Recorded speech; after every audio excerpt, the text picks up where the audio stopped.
Hi everyone. In this session, we will discuss the concept of rigid body, which is a topic of system of particle and rotational motion. Let's discuss this concept in detail.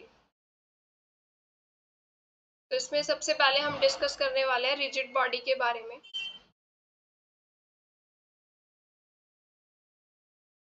तो rigid body जो है वो होती क्या है? So rigid body is a body in which the distance between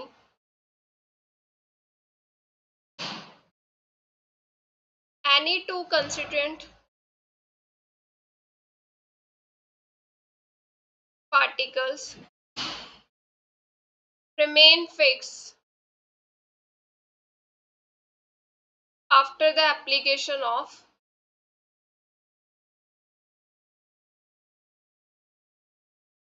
external force. क्या मतलब हुआ इसका कि जैसे मान लो ये हमारे पास कोई रिजिड बॉडी है, इसके कोई दो कांस्टेंट पार्टिकल्स ले लिए, जैसे ये ए पार्टिकल और ये बी पार्टिकल. इन दोनों के बीच का डिस्टेंस डी ले लेते हैं. अब हमने इस बॉडी पे, ये क्या है, एक तरह की रिजिड बॉडी है, ठीक है. हमने एक बॉडी ली है, रिजिड बताते हैं क्या है. इस पे हमने फोर्स अप्लाई कर दी. जब हमने फोर्स अप्लाई की तो ये जो बॉडी है, इनके बीच में दो कांस्टेंट पार्टिकल के बीच का डिस्टेंस हमने क्या लिया था, डी. फोर्स लगने के बाद भी वो डिस्टेंस क्या रहेगा, सेम. ठीक है. तो कंस्टिट्यूएंट पार्टिकल्स के बीच का डिस्टेंस जब सेम रहता है after the application of external force, ऐसी बॉडी को क्या बोला जाता है, रिजिड बॉडी. फोर्स लगाएंगे, कुछ ना कुछ डिफॉर्मेशन तो होगी. डिफॉर्मेशन हो रही है, फिर भी जो पार्टिकल्स हैं, दो कंस्टिट्यूएंट पार्टिकल्स हैं, कोई भी दो पार्टिकल्स ले सकते हो आप, ठीक है. उनके बीच का डिस्टेंस क्या रहना चाहिए, सेम रहना चाहिए, फिक्स रहना चाहिए. ऐसी जो बॉडी होती है उसको क्या बोलते हैं हम, रिजिड बॉडी. बट रियल में क्या होता है, रियलिटी में no body is rigid, perfectly rigid. Perfectly rigid body तो रियलिटी में एग्जिस्ट ही नहीं करती, क्योंकि जब हम फोर्स लगाएंगे तो कुछ ना कुछ क्या होगा, as on applying external force there will be deformation. कुछ ना कुछ तो डिफॉर्मेशन होगी बॉडी में.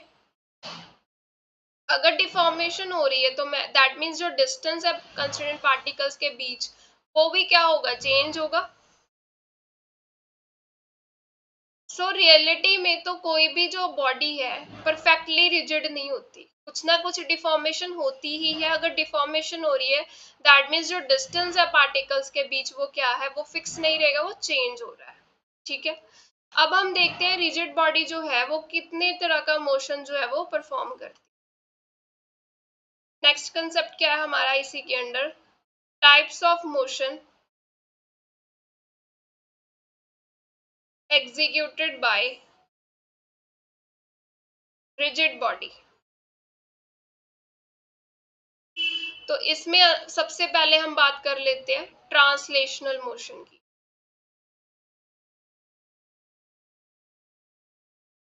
ये जो रिजिड बॉडी है वो कैसा मोशन शो करती है, ट्रांसलेशनल मोशन शो करती है. अब इस ट्रांसलेशनल मोशन का मतलब क्या है यहाँ पे. सपोज कोई आपके पास ये रिजिड बॉडी है, तो कंस्टिट्यूएंट पार्टिकल्स ले लिए, ये ए पार्टिकल, ये बी पार्टिकल. इनको एक लाइन से ज्वाइन कर दिया हमने, ये ठीक है. अब इसका ट्रांसलेशन मोशन हुआ, तो ये बॉडी मूव करके मान लो यहाँ पे आ गई. ये ए कंस्टिट्यूएंट पार्टिकल और ये बी, ठीक है. और इनको हमने ज्वाइन किया था, ये रही वो ज्वाइनिंग लाइन. अब देखो ट्रांसलेशन मोशन में क्या हो रहा है कि ये जो ज्वाइनिंग लाइन है यहाँ पे थी, जो ए बी के बीच में, वो यहाँ पे भी मिल रही है. ये लाइन क्या है, इसी के पैरेलल है. यानी कि जो line joining between between any two particles, constituent particles, remains parallel, वो पैरेलल ही रहेगी। किसके पैरेलल? टू इटसेल्फ, खुद के ही। जब हम इस पोजीशन पे थी बॉडी, फिर इस पे आई ट्रांसलेशन मोशन के बाद, ये लाइन देखो इसके पैरेलल आ रही है। मान लो और ट्रांसलेशन मोशन हो गई, ये और मूव करके यहाँ पे आ गई, तो ये ए पॉइंट और ये बी पॉइंट, इनको लाइन ज्वाइनिंग कर दी। अब ये लाइन इसके भी तो पैरेलल है, ठीक है। एक तो डेफिनेशन यही हो गई कि जो लाइन हमने ज्वाइन की थी दो कंस्टिट्यूएंट पार्टिकल्स के बीच, वो क्या रह रही है? पैरेलल रह रही है खुद के। दूसरा देखो, अब यहाँ पे भी तो कुछ पार्टिकल्स होंगे जो हमने लाइन ज्वाइन की है, ऐसे तो है नहीं कि ए और बी के बीच में पार्टिकल्स ही नहीं है। तो ये सभी पार्टिकल्स क्या कर रहे हैं? ये भी तो ऐसे ही जाएंगे, ठीक है। यहाँ पे आ गए, तो ये जो पार्टिकल्स है ये कैसा मोशन कर रहे हैं? इनका पाथ कैसा है? पार्टिकल्स का पाथ कैसा है? Parallel path. पैरेलल पाथ पे मूव कर रहे हैं। जब ये यहाँ से यहाँ आ जाएगा, दिस वन यहाँ से यहाँ, ये यहाँ से यहाँ और ये यहाँ, मतलब कंस्टिट्यूएंट पार्टिकल्स जो हैं वो कैसे मूव कर रहे हैं? पैरेलल पाथ में मूव कर रहे हैं। पैरेलल पाथ मतलब कैसा मोशन है? स्ट्रेट लाइन मोशन हो रहा है। कहने का मतलब रिजिड बॉडी के जो कंस्टिट्यूएंट पार्टिकल्स हैं वो कैसा मोशन कर रहे हैं? स्ट्रेट लाइन मोशन कर रहे हैं। इसको हम क्या बोलते हैं? Rectilinear motion. Rectilinear translational motion, translation motion के अंडर इसको स्टडी कर रहे हैं, तो इसको नाम क्या दे दिया? रेक्टिलिनियर ट्रांसलेशन मोशन, कि जिसमें कंस्टिट्यूएंट पार्टिकल्स जो हैं they are moving parallel path, they are moving in the parallel path, parallel path पे वो मूव कर रही हैं। यानी कि कैसा मोशन हुआ? स्ट्रेट लाइन मोशन, ठीक है।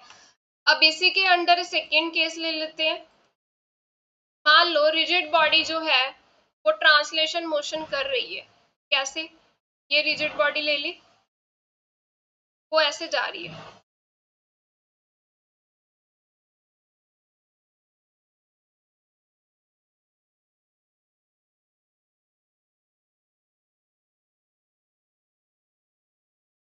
ठीक है। मूव करके मान लो यहाँ पे आ गई। अब ये कंस्टिट्यूएंट पार्टिकल्स ले लिए दो, इनके बीच लाइन ज्वाइन कर दी हमने। अब यही पार्टिकल्स जो है वो मूव करके कुछ यहाँ भी पहुंचेंगे, सेम,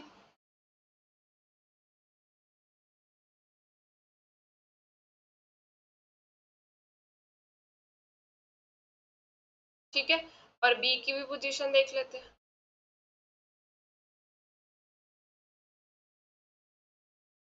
तो ये लाइन ज्वाइन कर दी इनकी। अब देखो ट्रांसलेशन मोशन तो हो रहा है, क्योंकि जो लाइन है दो कंस्टिट्यूएंट पार्टिकल के बीच में वो क्या है? पैरेलल है। अब इसके बीच भी तो पार्टिकल्स हैं, लाइन जो हमने ज्वाइन की, यहाँ पे और भी तो पार्टिकल्स है, वो कैसे जाएंगे? अब वो इसी कर्व के अलोंग जाएंगे, ऐसे ही मूव करेंगे कर्व के अलोंग,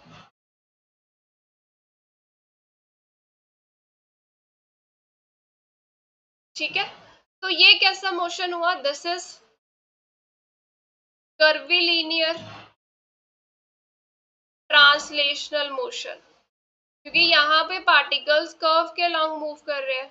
सो ये कैसा मोशन है? कर्विलीनियर ट्रांसलेशन मोशन, ठीक है। सेकेंड टाइप का मोशन जो रिजिड बॉडी शो करती है दैट इज रोटेशनल मोशन।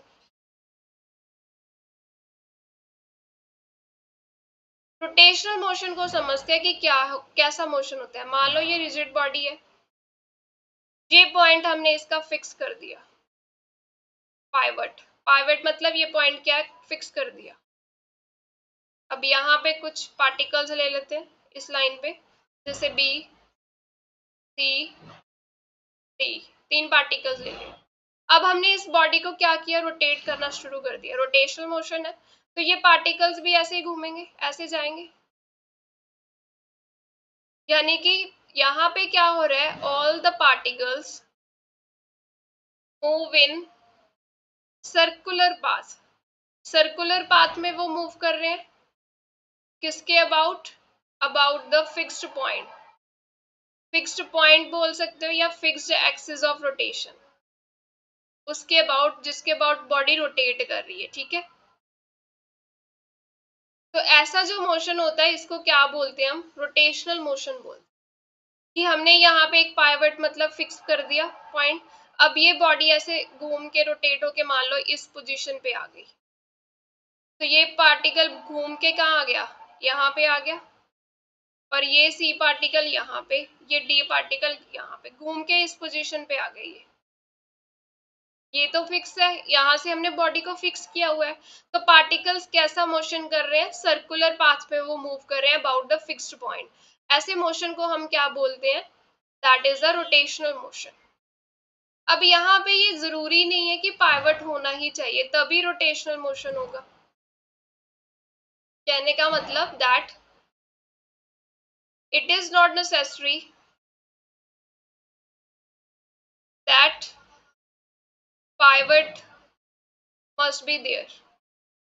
अगर पाइवट यानी कि फिक्स पोजीशन नहीं है बॉडी की भी, तो भी वो रोटेशनल मोशन कर सकती है। एग्जाम्पल, कोई भी फ्री बॉडी है हमारे पास, मान लो ये आपके पास खुद का पेन नहीं है, थोड़े बड़ा करके शो कर रही हूँ, ठीक है, पेन है मान लो आपके पास अपना, आप अगर पेन के इस तरफ सडन फोर्स लगा दो तो ये रोटेट करने लग जाएगा। कैसा मोशन करेगा, ये स्पिन करेगा ना, स्पिन मोशन होगा इसका। तो यहाँ पे तो कोई भी पाइवट नहीं था, कोई फिक्स्ड पॉइंट नहीं था कि हमें रोटेशन मोशन मिले। यानी कि जो पाइवट है जरूरी नहीं है कि वो होना ही चाहिए, ठीक है। फ्री बॉडी है कि हमने साइड पे थोड़ी सी फोर्स लगाई, साइड से लगानी है, सेंटर ऑफ मास से नहीं लगानी। सेंटर ऑफ मास कंसेप्ट पे भी आते हैं हम थोड़ी देर में, ठीक है। कि हमने क्या किया, साइड पे फोर्स लगा दी, सडन फोर्स, और ये क्या करेगा, स्पिन करने लग जाएगा, घूमने लग जाएगा, ऐसे ऐसे जाएगा घूमने, ठीक है। और इसकी एग्जांपल क्या हो सकती है, टॉप। टॉप तो सभी ने देखा है, टॉप को जब आप रोटेट करते हो, फोर्स लगा रहे हो, वो घूमने लग जाता है, स्पिनिंग करने लग जाता है। तो यहाँ पे क्या हो रहा है, कोई पाइवट ही नहीं है, फिर भी क्या हो रहा है, बॉडी रोटेट कर रही है, स्पिन मोशन कर रही है ना। तो ये जो है, ये रोटेशन किसके अबाउट होती है, it is a rotation about centre of mass. Centre of mass के अबाउट जो रोटेशन होती है, ये वही रोटेशन है जिसमें हमने कोई भी पाइवट पॉइंट फिक्स तो नहीं किया, बट बॉडी जो है वो रोटेट कर रही है किसके अबाउट, सेंटर ऑफ मास के अबाउट रोटेट कर रही है, ठीक है। सेंटर ऑफ मास के बारे में अभी हम डिटेल में पढ़ेंगे थोड़ी देर में, ठीक है, नेक्स्ट कंसेप्ट में। अब देखो, थर्ड टाइप ऑफ मोशन जो रिजिड बॉडी परफॉर्म करती है वो कौन सा मोशन होता है, प्लेनर मोशन। तो प्लेनर मोशन भी बोला जाता है, ठीक है। और इसकी एग्जाम्पल क्या है, रोलिंग। जैसे कोई मान लो व्हील है, ठीक है, ये पॉइंट बी ले लेते हैं, ये पॉइंट ए ले लेते हैं। अब ये जो व्हील है ये रोल कर रहा है, रोल करते मान लो ये यहाँ पे पहुंच गया, तो ये बी पॉइंट यहाँ और ए पॉइंट है यहाँ, रोल हो रहा है ना। तो ये क्या हो रहा है, रोलिंग मोशन हो रहा है, इसी को प्लेनर मोशन बोला जाता है। बेसिकली ये क्या है, कॉम्बिनेशन किसका है, translation motion plus rotational motion का कॉम्बिनेशन है ये। कैसे, देखो, ये जो मोशन अभी हुआ इसको दो पार्ट में डिवाइड किया जाता है। जैसे देखो, ये व्हील यहाँ पे था, ये बी पॉइंट और ये ए पॉइंट। अब ये व्हील थोड़ा सा आगे गया, यानी कि ट्रांसलेशन मोशन हुआ इसका, यानी कि ट्रांसलेशनल मोशन हुआ, क्योंकि व्हील जो है आगे भी जाते हैं, रोटेट भी करते हैं ना। अब ये रोटेट कर रहा है, इसी पोजीशन पे ये रोटेट करेगा, रोटेट करने पे क्या हो जाएगा, यहाँ पे है तो ए पॉइंट यहाँ कहीं आ गया, तो यहाँ पे क्या हो रहा है, rotational motion.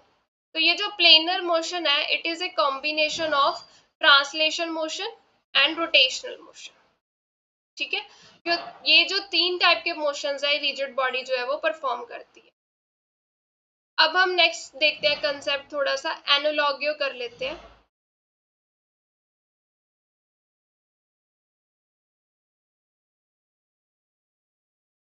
between linear motion and rotational motion.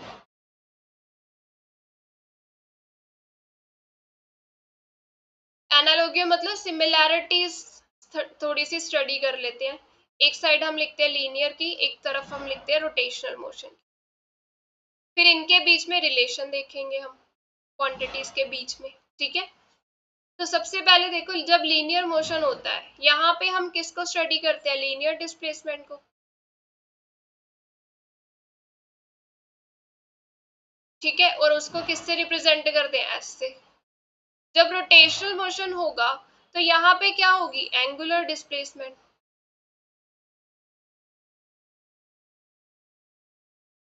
इसको थीटा से डिनोट किया जाता है।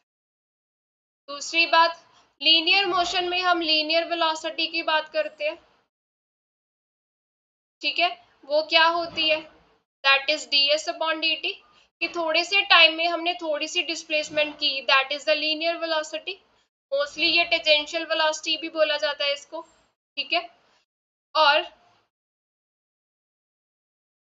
रोटेशनल मोशन में हमारे पास कैसी वेलोसिटी आती है, एंगुलर वेलोसिटी। और एंगुलर वेलोसिटी को ओमेगा से रिप्रेजेंट करते हैं, ये क्या होती है, D theta upon d T, कि थोड़े से टाइम में एंगुलर वेलोसिटी डिस्प्लेसमेंट कितनी हुई, डी थीटा, स्मॉल डिस्प्लेसमेंट हुई, इसको क्या बोला जाता है, एंगुलर वेलोसिटी। लीनियर मोशन में हम एक्सलरेशन जो है, दो तरह की एक्सलरेशन पढ़ेंगे, दैट इज टेंजेंशियल एक्सलरेशन जिसको at से डिनोट किया जाता है, और एक सेंट्रीपिटल एक्सलरेशन ac से डिनोट किया जाता है, ठीक है। बट रोटेशनल मोशन में हम जो एक्सलरेशन पढ़ते हैं दैट इज एंगुलर एक्सलरेशन, और इसको अल्फा से डिनोट किया जाता है। यहाँ पे हम फोर्स के साथ डील करते हैं। लीनियर मोशन है ना, जैसे ये कोई ऑब्जेक्ट है, इस पे आपने फोर्स लगा दी, ये मूव करेगा आगे की तरफ, मास इनटू एक्सलरेशन, हम ऐसे फाइंड करते हैं फोर्स। तो यहाँ पे हम फोर्स की बात करते हैं। रोटेशनल मोशन में हम किसकी बात करते हैं, टॉर्क की, कि बॉडी को रोटेट करवाने के लिए हमें जो फोर्स चाहिए दैट इज अ टॉर्क, उसको टॉर्क बोला जाता है। यहाँ पे हम मोमेंटम के साथ, लीनियर मोमेंटम के साथ डील करते हैं, that is small p which is mass into velocity. और रोटेशनल मोशन में हम किसकी बात करते हैं, एंगुलर मोमेंटम। ये एनालॉगी क्वांटिटीज है। अब हम इनके बीच क्या निकालेंगे, रिलेशन निकालेंगे वन बाय वन। सबसे पहले लीनियर डिस्प्लेसमेंट और एंगुलर डिस्प्लेसमेंट के बीच, फिर लीनियर वेलोसिटी एंगुलर वेलोसिटी के बीच, एक्सलरेशंस के बीच देखेंगे, ठीक है। फिर टॉर्क को स्टडी भी करेंगे, फिर मोमेंटम को, ये एक वन बाय वन सभी क्वांटिटीज को हम स्टडी करेंगे। अब नेक्स्ट कंसेप्ट देखो, हम कैलकुलेशंस करने वाले हैं, रिलेशंस फाइंड करने वाले, ठीक है। मान लो ये हमने एक रॉड ली है, ठीक है, इसका ये पॉइंट फिक्स कर दिया। अब ये फिक्स कर दिया है तो इसके जो ये पार्टिकल्स हैं, ये इसके अबाउट रोटेट करेंगे तो कैसा मोशन करेंगे, सर्कुलर मोशन। यही ऑब्जेक्ट रोटेशनल मोशन की डेफिनेशन पढ़ी है हमने, तो ठीक है। ये रोटेट होके कुछ ऐसा जाएगा रॉड, ठीक है, ऐसे जा रहा है। मान लो किसी इंस्टेंट की बात करते हैं कि ये घूमकर रोड यहाँ पे आ गई, इस पोजीशन पे रोड आ गई। तो ये जो किसी एंगल के थ्रू रोटेशन हुई है that is, let's say this is theta, और ये वाली जो डिस्प्लेसमेंट हुई है इसको क्या बोलते हैं, लीनियर डिस्प्लेसमेंट। और ये जो जिस एंगल से रोटेट हो रही है इसको क्या बोला जाता है, एंगुलर डिस्प्लेसमेंट। एंगल के थ्रू रोटेट हुई, एंगुलर डिस्प्लेसमेंट, और ये क्या रिप्रेजेंट कर रही है, लीनियर डिस्प्लेसमेंट। अब हम ये जो फिक्स्ड पॉइंट है इससे इसका डिस्टेंस ले लेते हैं r। तो देखो एंगल क्या होता है, आर्क अपॉन रेडियस। यहाँ पे एंगल क्या है, एंगुलर डिस्प्लेसमेंट थीटा। आर्क क्या है यहाँ पे, लीनियर डिस्प्लेसमेंट।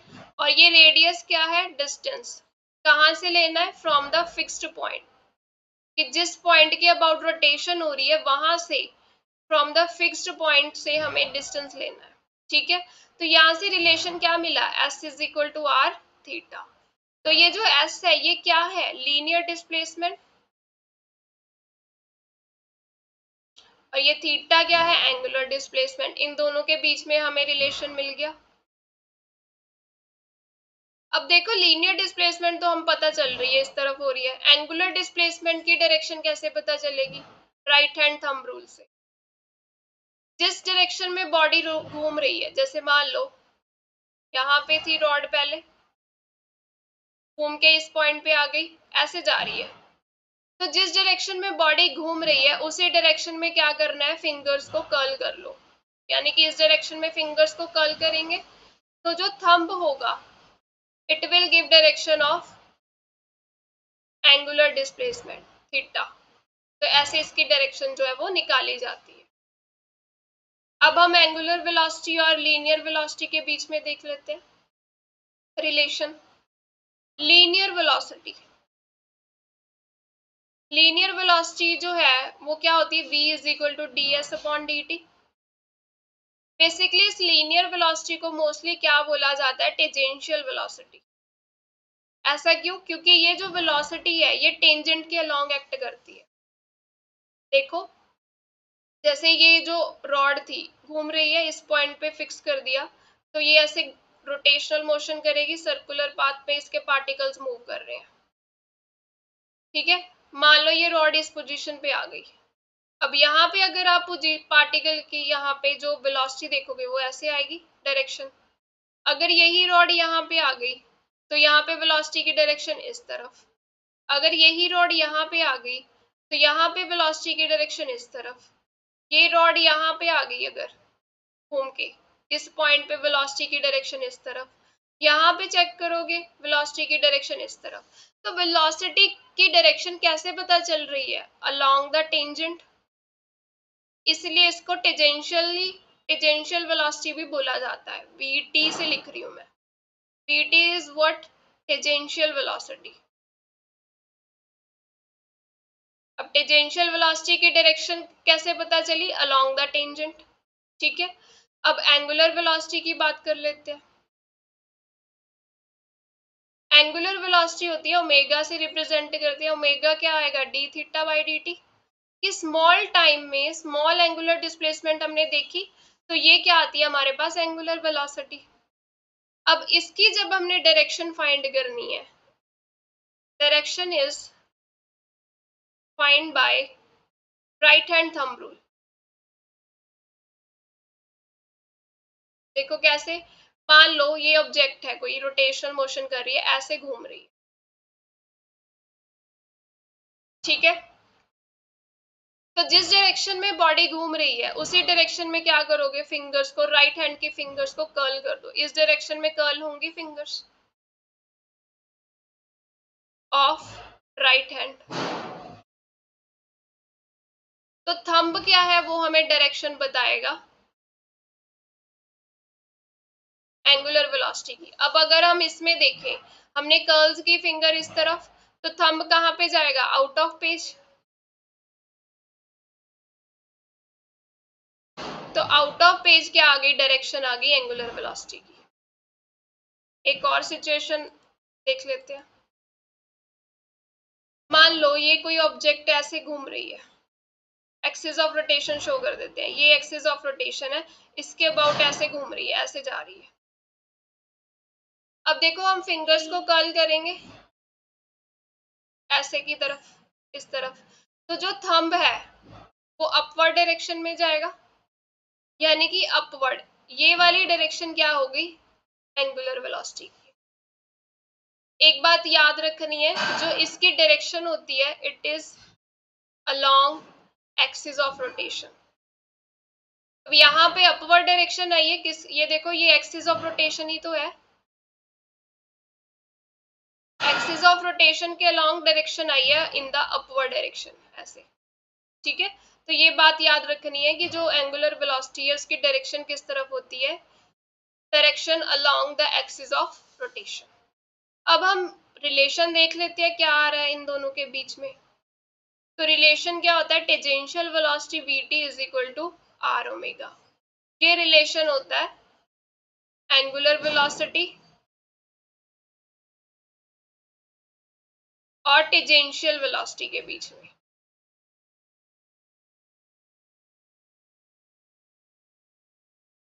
ठीक है, अब एक इंपॉर्टेंट कंसेप्ट इसमें नोट करने वाला क्या है, देखो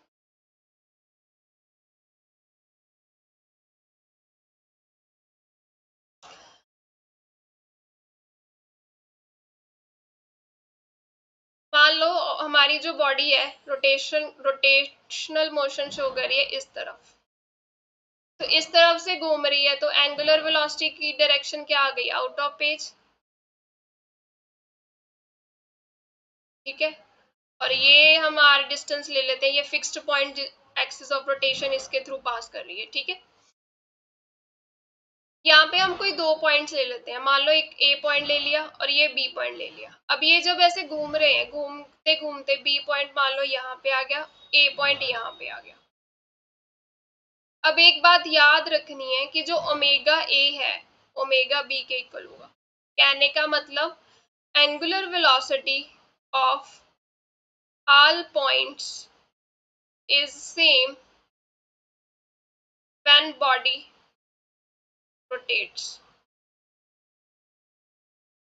ठीक है, एक बात तो ये ध्यान में रखनी है कि एंगुलर वेलोसिटी सभी पॉइंट की क्या आएगी, सेम। जैसे मैंने यहाँ पे तो सिर्फ दो पॉइंट कंसीडर किया ना, ए और बी, ये घूम के इस तरफ आ गया, ये घूम के इस तरफ आ गया। ठीक है, दूसरी बात, टेंजेंशियल वेलोसिटी सेम नहीं होगी। Tangential velocity is not same for all points for a rotating body. कैसे, देखो मान लो इस फिक्स्ड पॉइंट से ए पॉइंट का डिस्टेंस क्या है r1, और इस फिक्स्ड पॉइंट से बी पॉइंट का डिस्टेंस क्या है r2। टेंजेंशियल वेलोसिटी का रिलेशन क्या है, vt।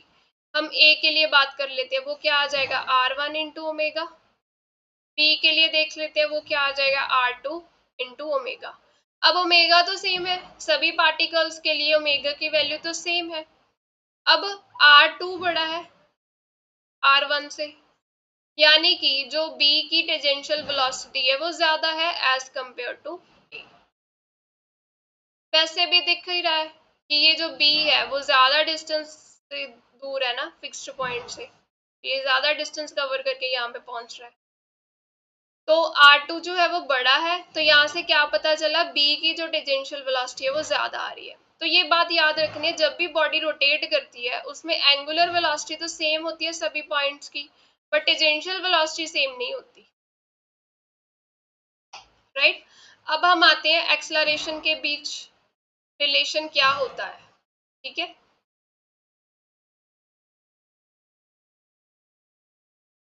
Linear acceleration and rotational acceleration, इनके बीच रिलेशन क्या होता है। सबसे पहले हम देखते हैं लीनियर एक्सलरेशन होती क्या है। जब भी लीनियर मोशन होता है उसमें जो एक्सलरेशन होती है वो टू टाइप्स की आती है। एक तो आती है टेंजेंशियल एक्सलरेशन,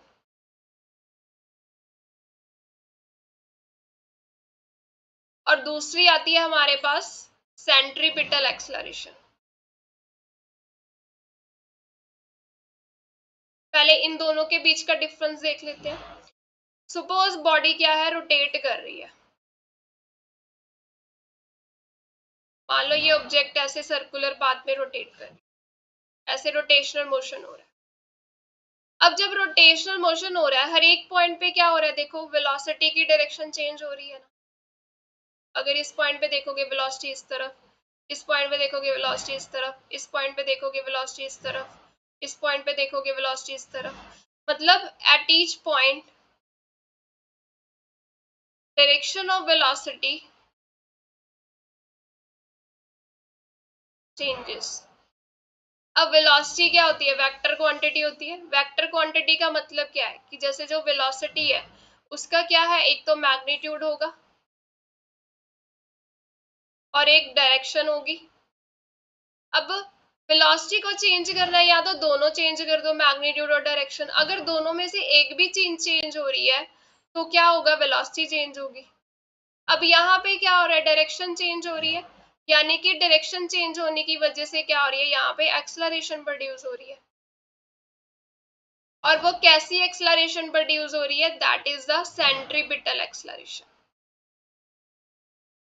ठीक है, क्योंकि हर एक पॉइंट पे डायरेक्शन तो चेंज हो ही रही है, डायरेक्शन चेंज होने का मतलब वेलोसिटी चेंज हो रही है।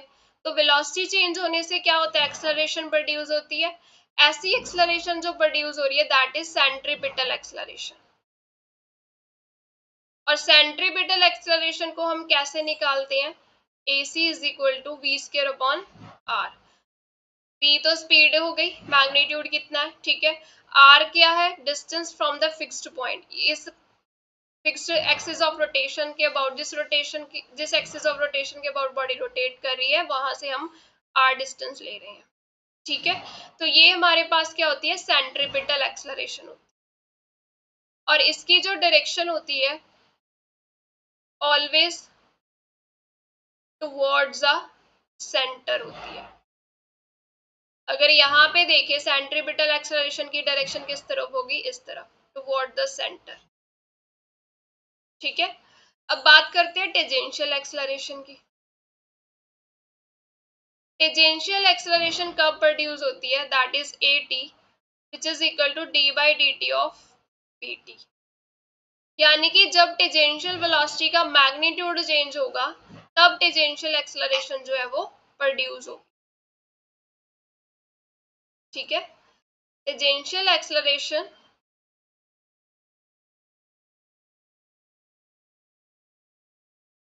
is produced when magnitude of tangential velocity changes। Tangential velocity का मैग्नीट्यूड चेंज होने से टेंजेंशियल एक्सेलरेशन प्रोड्यूस होती है। ठीक है, तो इसकी डायरेक्शन किस तरफ होगी अब, along the tangent,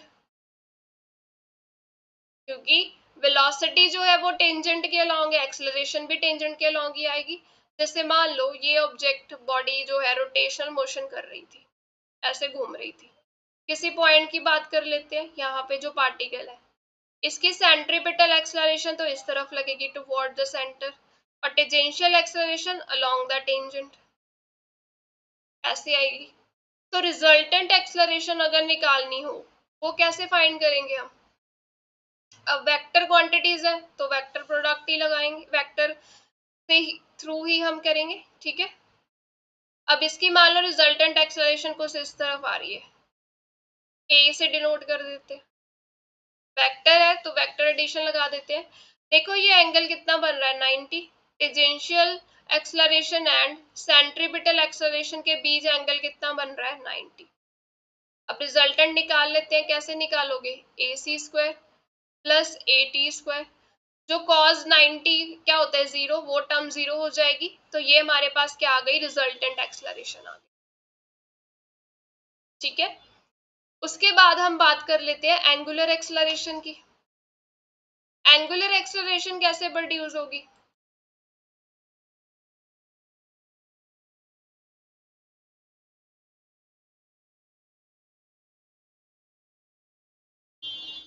that is alpha which is equal to d omega by dt। किस, हमारी जो एंगुलर स्पीड है, एंगुलर वेलोसिटी चेंज हो रही है विद द टाइम, उससे एंगुलर एक्सेलरेशन जो है वो प्रोड्यूस हो। ठीक है, एक पॉइंट यहाँ पे एक और बताना है कि अगर मान लो ये बॉडी ऐसे रोटेट कर रही थी, ठीक है, यहाँ पे किसी पार्टिकल की बात कर लेते हैं, इस तरफ इसकी टेंजेंशियल एक्सेलरेशन होगी, हमने इसी डायरेक्शन में क्या लगा दी, फोर्स लगा दी, मतलब वेलोसिटी की डायरेक्शन इस तरफ होगी ना टेंजेंट के अलोंग, हमने इस तरफ फोर्स लगा दी। तो फोर्स लगाने से क्या हो रहा है, मैग्नीट्यूड चेंज हो रहा है, मैग्नीट्यूड चेंज हो रहा है। ठीक है, किस डायरेक्शन में, अलोंग द VT। जिस डायरेक्शन में टेंजेंशियल वेलोसिटी है उसी डायरेक्शन में फोर्स है, तो इसी डायरेक्शन में क्या आएगी, एक्सलरेशन आएगी, यानी कि जो AT टेंजेंशियल एक्सलरेशन होगी it is parallel to tangential velocity. एक तो केस ये हो गया। अगर हम मान लो सेकेंड केस ले लेते हैं कि ये बॉडी ऐसे घूम रही है, यहाँ पे कोई पार्टिकल है, टेंजेंशियल वेलोसिटी की डायरेक्शन तो ऐसी ही होगी, हमने फोर्स इस तरफ लगा दी नीचे की तरफ। अब क्या होगा, यहाँ पे क्या हो रहा है, मैग्नीट्यूड जो है VT का डिक्रीज हो जाएगा क्योंकि ऑपोजिट डायरेक्शन में फोर्स लगाई है, और यहाँ पे एक्सलरेशन जो होगी it is anti parallel to VT, क्योंकि जिस तरफ फोर्स है उसी तरफ तो एक्सलरेशन आएगी, एक्सलरेशन इस तरफ आएगी, तो यहाँ पे टेंजेंशियल एक्सलरेशन है वो क्या होगी, it is anti parallel to the tangential velocity. ये डायरेक्शन फाइंड करने का तरीका है टेंजेंशियल एक्सलरेशन का। अगर हम एंगुलर एक्सलरेशन की बात करें तो एंगुलर एक्सलरेशन की सबसे पहले तो यूनिट्स क्या आएंगी, दैट इज रेडियन पर सेकेंड स्क्वायर। ठीक है, ये यूनिट्स आ गई इसकी। दूसरा इसकी डायरेक्शन, अगर ओमेगा का मैग्नीट्यूड एंगुलर वेलोसिटी इंक्रीज कर रही है तो एंगुलर एक्सलरेशन भी क्या होगी, इंक्रीज करेगी। इसको हम कैसे देखते हैं, बोथ हैव सेम साइन। जैसे मान लो अल्फा की वैल्यू -2 है और ओमेगा की वैल्यू भी -2 है, दोनों का साइन क्या है, सेम ले लिया, नेगेटिव। सेम साइन होने का मतलब क्या है, स्पीड इंक्रीज हो रही है, बॉडी क्या हो रही है, एक्सलरेट हो रही है। ठीक है, मान लो रोटेशन मोशन ऐसे हो रहा है, नेगेटिव डायरेक्शन किस तरफ ले रहे हैं, मान लो इनवर्ड की तरफ लेते हैं, और पॉजिटिव डायरेक्शन आउटवर्ड, अपनी साइन कन्वेंशन ले ली हमने। अब दोनों क्या है, सेम डायरेक्शन में आ रही है, अल्फा भी क्या है, इनवर्ड है कि -2 लिया है वैल्यू, ओमेगा की -4 ले लेते हैं, चलो ये भी क्या इनवर्ड ही जा रही है, तो दोनों की डायरेक्शन क्या है, सेम आ रही है, सेम साइन आ रहा है दोनों का, यानी कि यहाँ पे क्या होगा, स्पीड इंक्रीज कर रही है, एंगुलर एक्सलरेशन इंक्रीज कर रही है।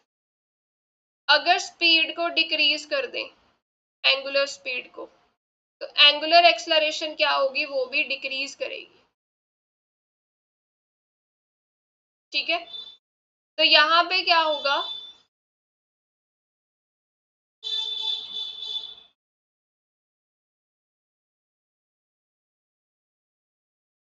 यहाँ पे क्या होगा, जो एंगुलर एक्सलरेशन है वो क्या करेगी, ओपोज कर रही है, अपोज टू एंगुलर वेलोसिटी।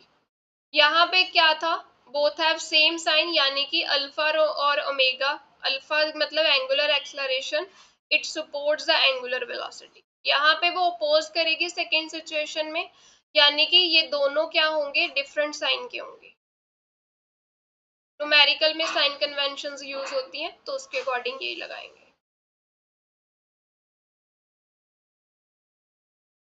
अब आगे देखते हैं इक्वेशन ऑफ मोशन, जो हम लीनियर मोशन में स्टडी करते हैं वो कैसे लिखते हैं हम। Equation of motion in case of linear motion with constant acceleration, तभी ये इक्वेशंस यूज होती हैं हमारे पास। क्या थी equations, v² - u² is 2as, s is ut plus half at² और v is equal to u plus at। अब अगर हमने यही इक्वेशन ऑफ मोशन लिखनी हो in case of rotational motion,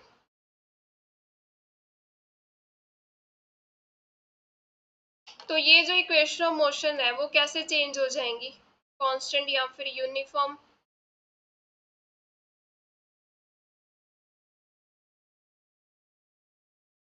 angular acceleration,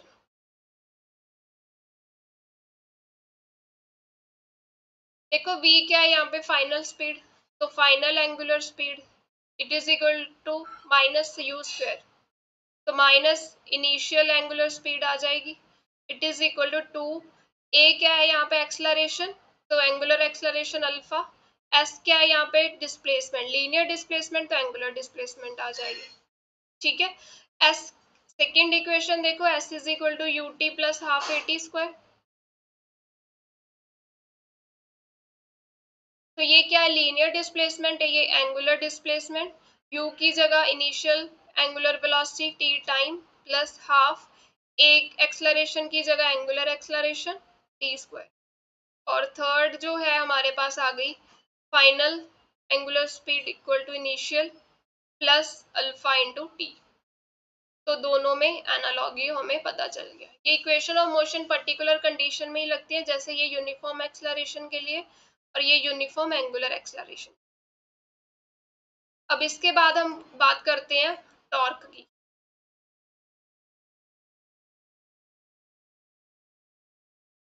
linear motion में हम सिंपल फोर्स की बात करते हैं, यहाँ पे रोटेशनल मोशन को स्टडी करना है तो टॉर्क आएगा। मान लो यहाँ पे हमारे पास क्या है, एक नट है, हमने इसको ओपन करना है, ठीक है, तो हम क्या करेंगे, इस पे फोर्स लगाएंगे, जब इस पे फोर्स लगाएंगे ये रोटेट करेगा, ये रोटेट करेगा तो जो है हमारे पास नट जो है वो ओपन हो जाए। ठीक है, यानी कि यहाँ पे जो टॉर्क है हमने देखना है कि अमाउंट ऑफ टॉर्क या अमाउंट ऑफ रोटेशन वो किस पे डिपेंड कर रही है, एक तो ये कि हम कितनी फोर्स लगा रहे हैं, अगर यहाँ पे हम ज्यादा फोर्स लगाएंगे तो रोटेशन भी तो ज्यादा मिलेगी ना, टॉर्क ज्यादा होगा यहाँ पे। ठीक है, दूसरा किस डिस्टेंस पे फोर्स लगा रहे हैं, जैसे देखो दो सिचुएशन लेते हैं, ये नट है और इसको हमने क्या करना है, ओपन करना है, तो मान लो आप इस आर डिस्टेंस पे फोर्स लगा रहे हो, यहाँ पे फोर्स लगा दी, और सेकेंड केस में हमने फोर्स कहाँ पे लगाई, यहाँ पे फोर्स लगाई, ये आर डिस्टेंस पे, तो रोटेशन किस में इजी होगी, इसमें होगी ऑब्वियस।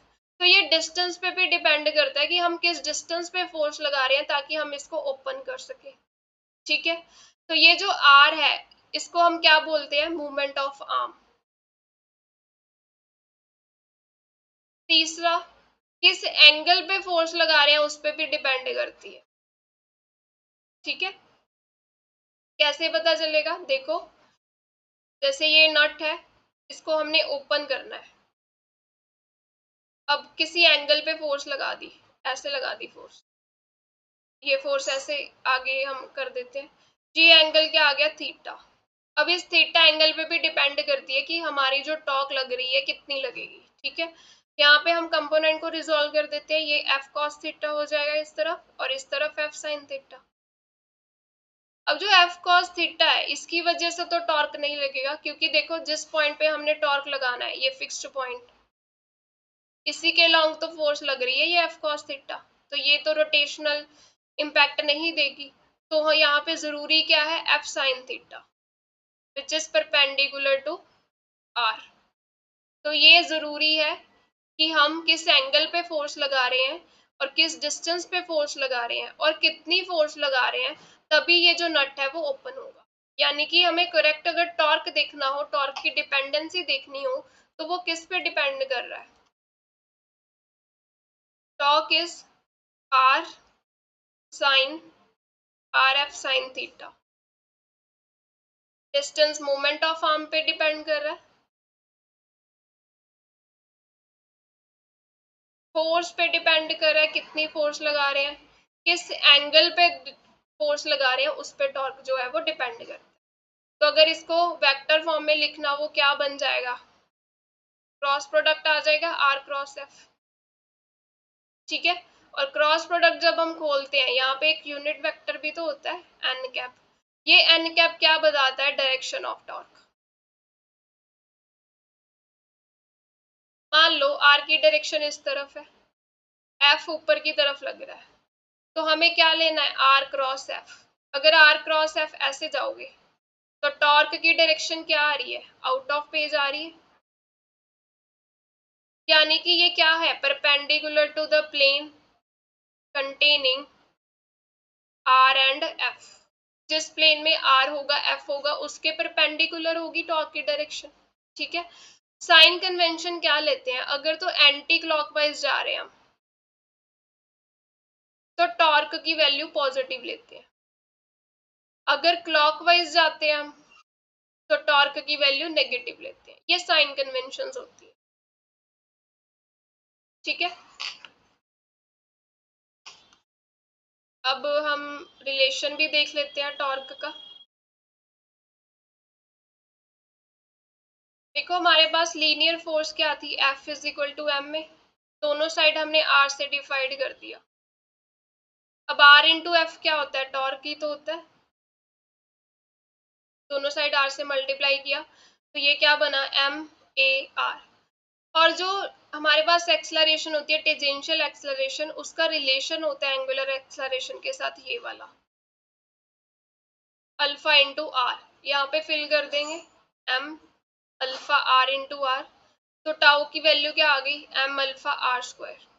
अगर इसको रीअरेंज कर दे, M R square into alpha, ये क्या होता है, moment of inertia into alpha.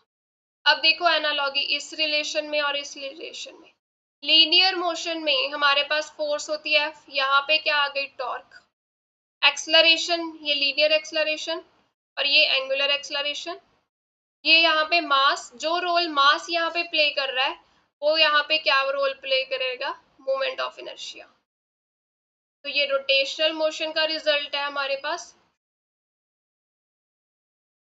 और ये लीनियर मोशन के लिए हम जो रिलेशन यूज। Thank you.